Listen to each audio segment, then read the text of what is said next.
Alors là, je propose, toujours dans le cadre de la leçon dimension et rang, une troisième partie. J'ai déjà fait des vidéos sur les deux premières parties récemment.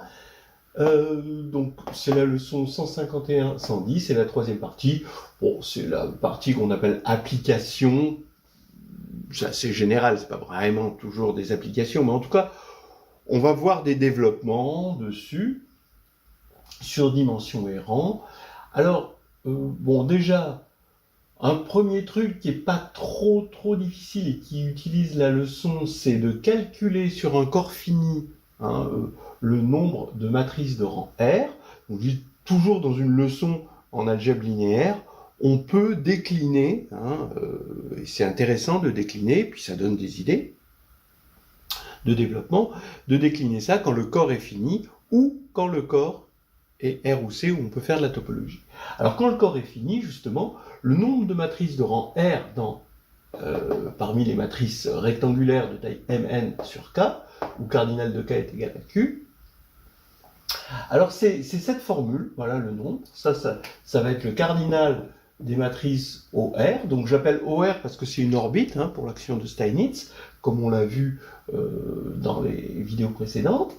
Donc c'est le cardinal de GL R de K, ça c'est facile à calculer avec le nombre de bases, c'est classique en tout cas. Vous pouvez trouver ça dans le tome 1 de Nouvelles histoires hédonistes de groupe et de géométrie. Fois le factoriel quantique de n. Alors le factoriel quantique, c'est tout simple.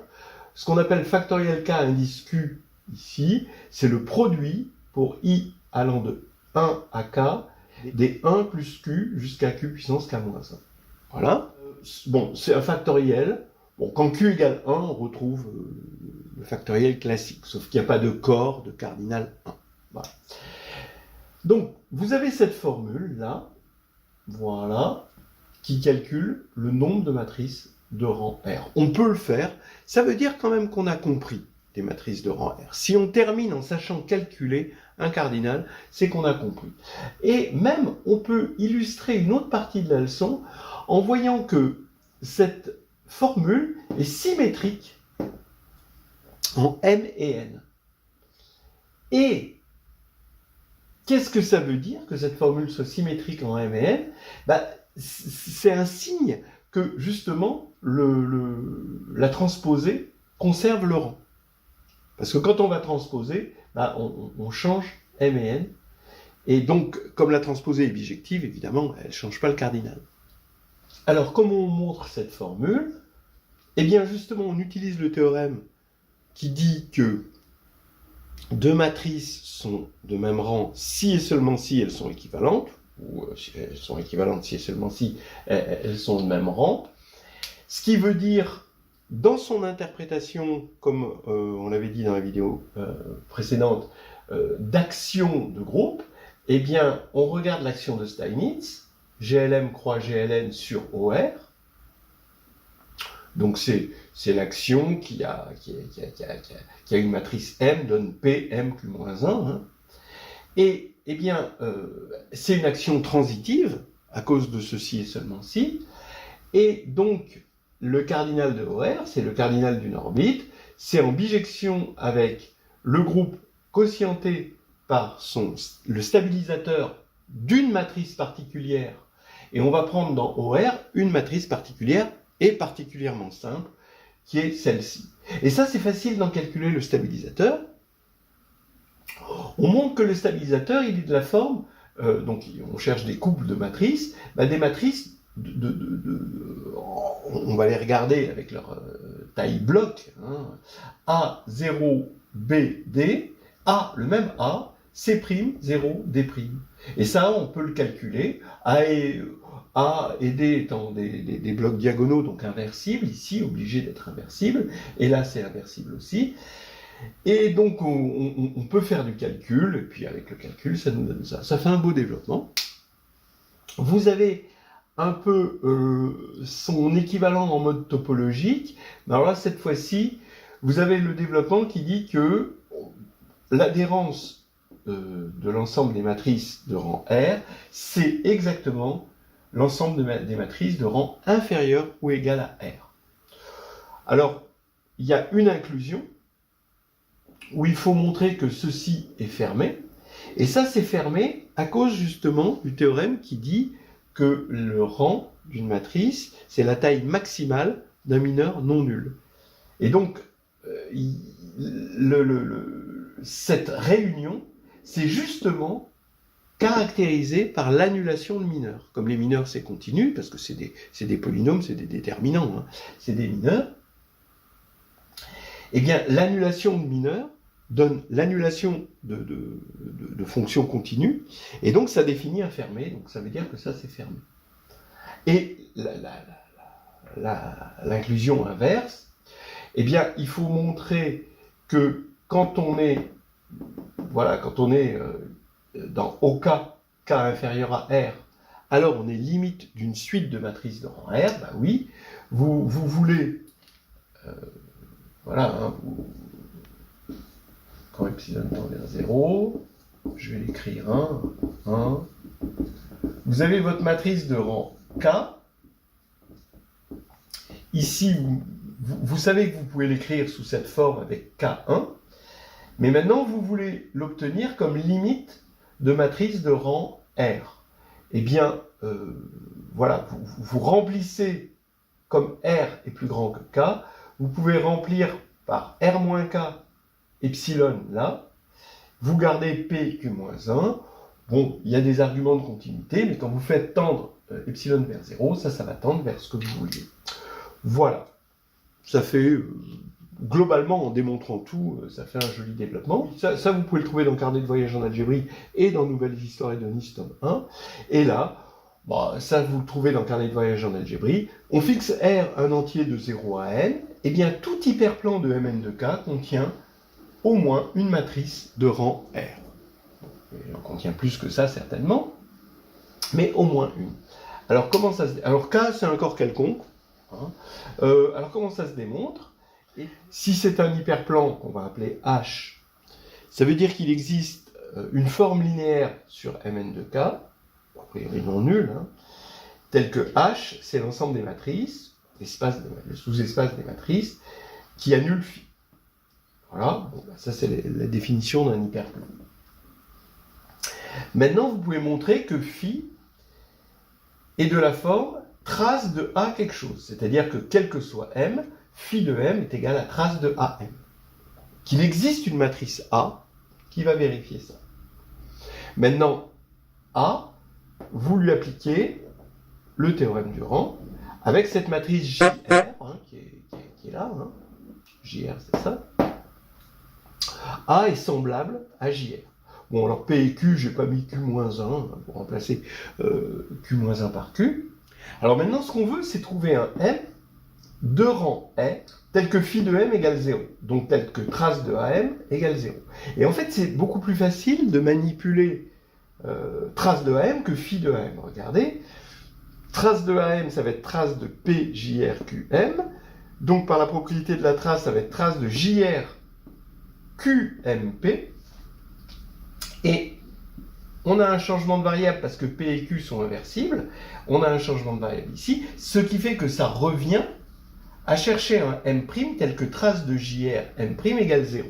Mais là, c'est facile, parce que cette matrice, elle est extrêmement simple. Donc on arrive à trouver une matrice M' de rang R, telle que trace de JR M' égale 0, et donc une matrice M de rang R, parce que bon, le changement de variable ne change pas le rang, voilà, tel que phi de M égale 0.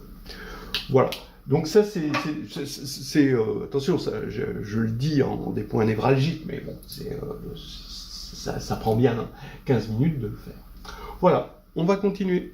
Alors on continue sur les applications et le développement. Alors une application qu'on peut placer comme développement, c'est les récurrences que nous permettent justement la dimension, puisque c'est des éléments de n, les dimensions, et donc on peut faire des récurrences dessus. En voici quelques exemples, bon, évidemment complètement non exhaustifs. SON est engendré par les retournements, ça vient de ON est engendré par les réflexions, plus un petit quelque chose. Donc ça fait un joli développement. ON est engendré par les réflexions, ça provient évidemment par récurrence, parce que le fait que quand on a un sous-espace stable par un élément de ON, alors son orthogonal est stable. Ça vient en général du fait que si f est stable par un élément, par un endomorphisme, alors f, un sous-espace, hein, f orthogonal est stable par S étoile, l'adjoint. Bon, voilà, ça c'est une propriété générale. Et ça permet de faire des récurrences sur la dimension, parce que dans le cas orthogonal, ben, l'adjoint c'est l'inverse. Donc la stabilité par l'inverse, ça implique la stabilité par S, et donc on peut continuer. On a ensuite une preuve du théorème spectral qui utilise la dimension, comme la plupart des preuves du théorème spectral, bon, sauf une preuve que j'avais proposée de Jan Doumerc sur cette chaîne récemment.